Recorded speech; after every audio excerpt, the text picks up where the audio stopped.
Hi friends, అందరికీ good morning. అందరూ ఎలా ఉన్నారు? టిఫిన్లు కాఫీలు అయిపోయాయి తాగటం.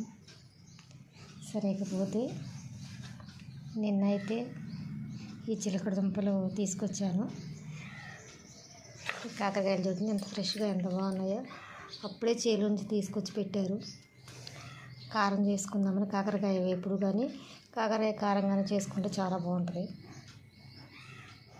ఫ్రెష్గా ఉన్నాయి, మంచి కాయలు లేతగా ఉన్నాయి.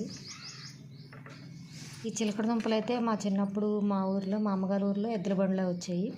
మా ఇంట్లో వడ్డు ఉండేవి, వడ్డిస్తే వడ్లకి చిలకడ దుంపలు ఇచ్చేవాళ్ళు.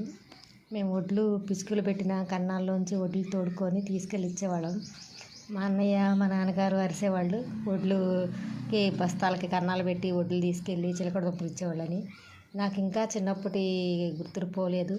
ఎక్కడ చిలకడ దుంపలు కనిపించినా నేనైతే తెచ్చుకుంటాను. నిన్నైతే ఈ చిలకడ దుంపలు తీసుకున్నాను. 1/2 కేజీ 50 రూపాయలు తీసుకున్నారు.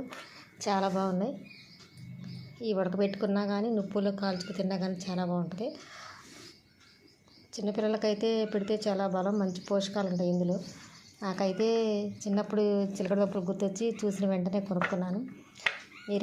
మాకైతే చిలకడ దుంపలు అంటారు, మీరైతే వీటిని ఏం పేరు పెట్టి పిలుస్తారో, మీలో ఎంతమందికి చిలకడ దుంపలు అంటే ఇష్టమో కామెంట్లో చెప్పండి. Bye friends.